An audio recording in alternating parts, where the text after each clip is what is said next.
Hey there, greetings to my people from here at the Great Start Studio, where all of my drumming dreams are coming true. It's true.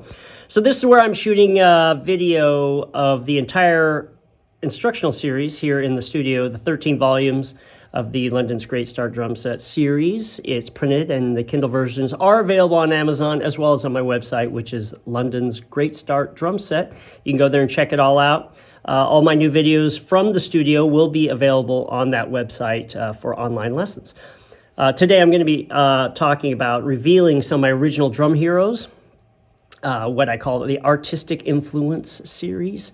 Drummers that I can actually see some of their playing in mine, that they've influenced me to that level. Drummers who truly changed my playing for the better, all the way through. There's some influence there in my actual hands and feet when I play. If in the studio, if I made posters of all the tribute, as a tribute to all the people, it'd just be every inch of every wall would be covered. It's just that these are the ones that have really, really influenced me in some foundational sort of way. So I made these posters as a tribute and a reminder of these great players. They're in my office. I'll be showing you. There's just too many to cover them all, but a handful that have really actually, I can see in my playing. There's so many great players who have inspired me in my drumming, but these are the select ones that have some way become a part of my style, my diversity, my teaching, my writing, and helped me develop my unique voice, which is a hard thing to find. You have to really listen inside. So anyway, enjoy the whole Artistic Influence series, and I'll be running them down, and I'll see you at the end.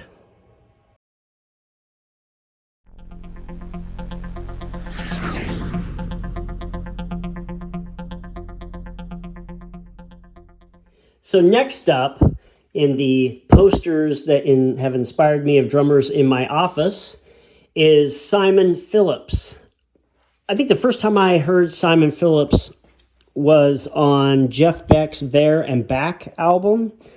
And I bought the record, and he has this wide open sound on there. And I'm not sure what the first track was that I heard or what turned me on to this, if it was a friend of mine or something, but somehow I got a hold of this record and bought it. And Space Boogie is on there, and he's playing in the odd meter with the double bass shuffle. And it's really hard to make out like exactly what is going on there with the keys and everything. But that sound on that record is so wide open, as Simon always has his drums. And anyway, I was just mesmerized because anything with a shuffle back then, I was all over. I still have a thing for these double bass shuffles. I had no idea that he played open-handed, none. And outside of just seeing some things in Modern Drummer, some articles, I remember an article where they would take a quote and blow it up, and that would be the highlight sentence on the page. And there was some sentence along the lines of, most double bass players, I see them quite differently. And I cut that out and put it on my wall, and because double bass for some reason has always been I wasn't really happy with the way that double bass was being played, and the way I never felt quite, I don't know, like me, I guess, to have a layered sort of repetitious sort of all the way through. And for some reason, and I always liked little sprinty notes, groups of notes. And so I always liked kind of a much funkier sort of double bass playing. And the shuffle was my gateway into that. Well, Simon, I saw clinics when I was in college in Seattle, and I saw Billy Cobham, and he played open. Simon played open. And then all of a sudden I started thinking, what in the world is this open-handed? I'd never seen anybody do it, never heard anybody doing it.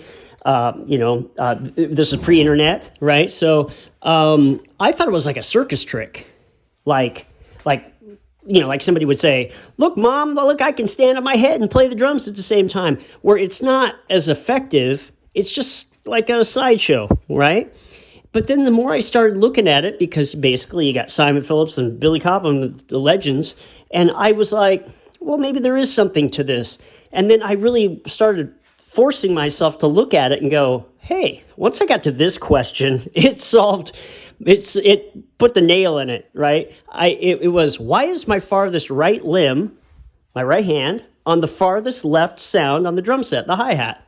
That's just a physical mistake. It's a complete physical mistake to do that, because it's like you're looking in a mirror translating your right side to your left side.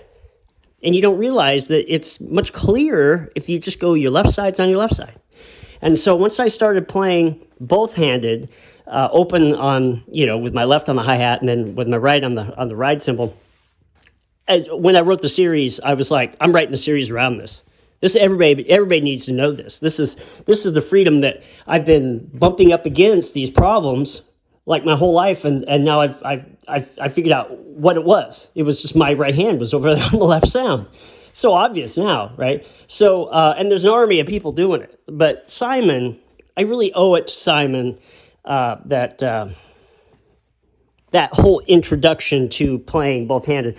So in that thing, I think Simon's like 10 years older than me, and I was like. I think I was 17 and he was like 27 or something in this interview or something like that. And anyway, in my mind, I was like, yeah, but when I'm 27, I'm going to practice harder than anyone's ever practiced. And when I'm 27, and then it was like I was 27 and he came out with his videos, Simon Phillips and Simon Phillips Returns, and just, once again, just blew my face off. I was like, what in the world? This guy is really great. And he had all these musical examples, and he's jumping up and down on his bass drum head on that, as many of you have seen. And just a lot of beautiful melodic pieces. I had all of my kids' videos when I was camcordering my kids when they were, a kid, when they were babies on the floor, you can hear Simon in the background. Yeah, I played it non-stop. And whenever he would play with his left hand coming up, playing the octobans, so he's got to hit like kind of like in a Z pattern, bloop, bloop, bloop, bloop. And he's basically hitting like with an inch and a half space in the middle of those little drums, bloop, bloop, bloop, bloop. And then he would come down this, what he calls the SS Phillips, down this whole kit, down these toms, and he hit that big gong drum. Man, those organized parts, once again, just spoke to me. I love organized melodic parts. That is, other than the open-handed thing, that is really what I got from Simon's videos and that stuff. And then, of course, he went on. He just played on everything, but he went on and played in Jeff Piccaro's chair, and I was like, that's the perfect guy.